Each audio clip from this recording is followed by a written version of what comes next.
Hi girls, this topic is XML document structure.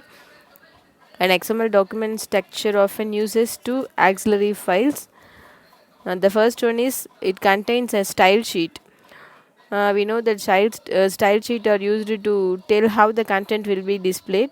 So like this here also, the first one is a style sheet to describe how the content of the document is to be printed or displayed. And the second one is that specifies its tag set and structural syntactic rules.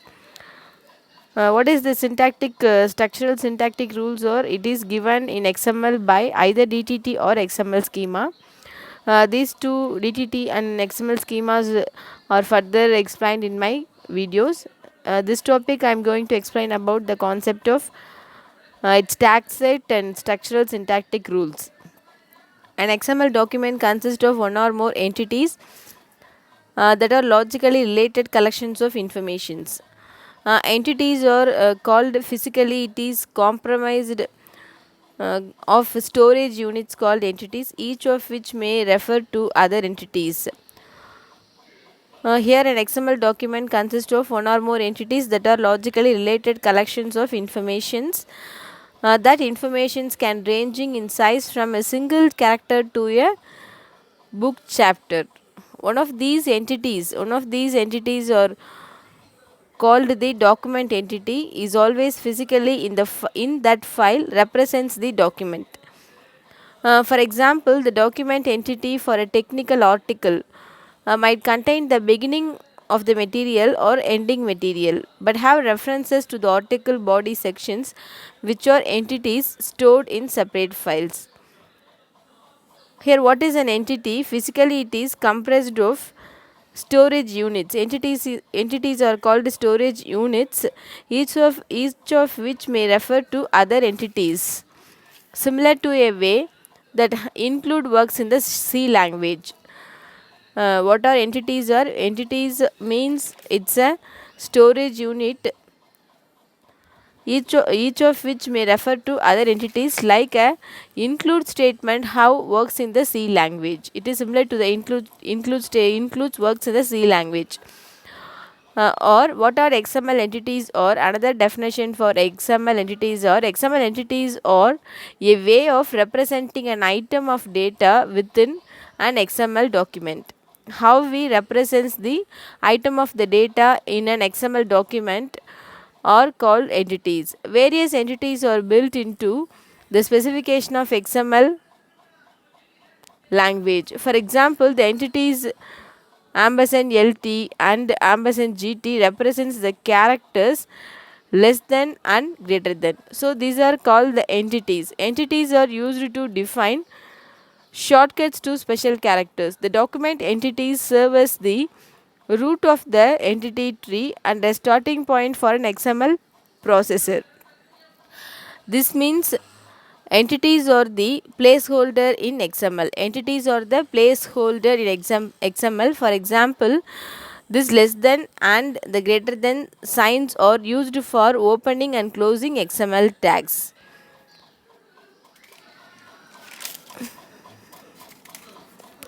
There are several there are several reasons to break a document into multiple entities, because it is a good practice to define a large document as a number of smaller parts to make it more manageable, because if it is in a large document it will take long time to convert into a text file or anything. So if it is smaller parts, it's make more manageable. Here let we see some more concepts in document structure. Many documents include informations that can be represented as text. In XML documents, many of the informations are in text, and some more informations are in images also.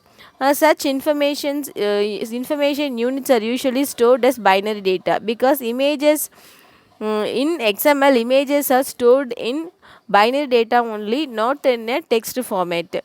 If a binary data unit is logically part of a document, it must be separate entity. In XML, text messages have a separate entity. Like that, binary entities also have a separate entity, because XML documents cannot include binary data. Such entities are called binary entities.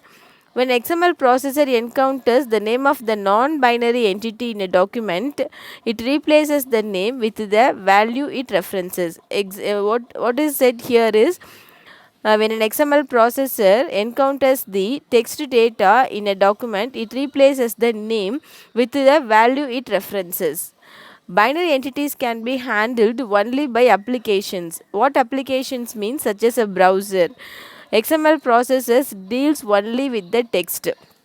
Here the XML processor only deal with the text formats only. If an binary data encounters in the XML processor, it only handled by the browsers only.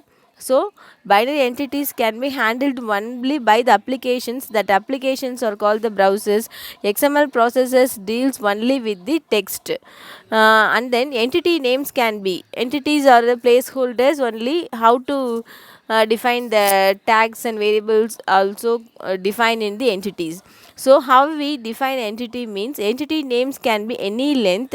They must be begin with a letter, a dash or a colon. After the first character, a name can have letters, digits, periods, dashes, underscores or colons. Okay, entity names can be in any length. They must be begin with a letter, a dash or a colon.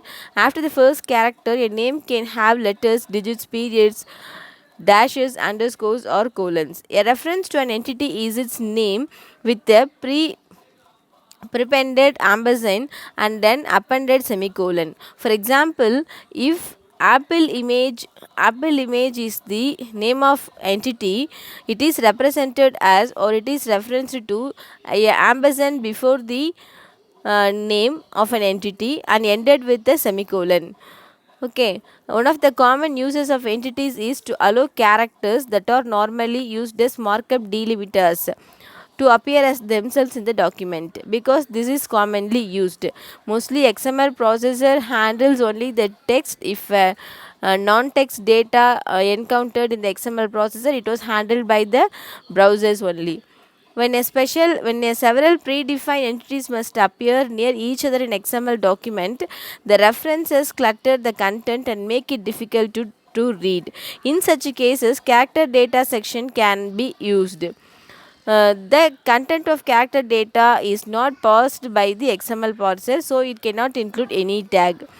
In this part, when several predefined entities must appear near each other in XML, it is not handled by the XML process, because XML processor only handle text only. So the content of the character data section is not passed by the XML processor, so it cannot include any tags. This promise of no tags makes it possible to include special markup delimiter character. Here let's see an example for character data type. The form of a character data section is as follows. It starts with a less than symbol, exclamatory and a set bracket. C data is the data type. Here the content only we have to give the content what will be displayed in the browser. So this is the format of the character data section.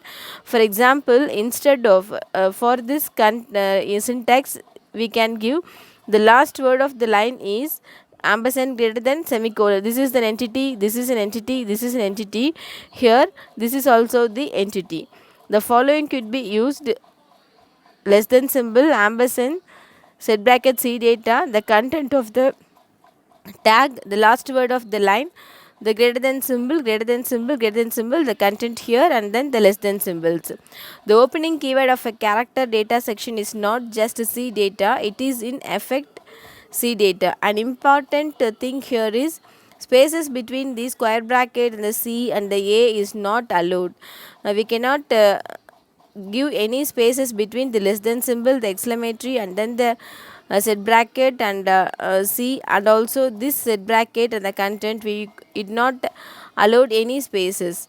because the content of the character data section is not passed by the XML parser, because parser only convert the XML document into the binary format of the machine readable form. So we cannot give any spaces between these datas. See data, the content, for example, the content of the line will be less than exclamatory see data, the form of the tag is less than tag name and greater than. This will be in the output as the form of the tag is ampersand lt tag name and greater than. Thank you girls.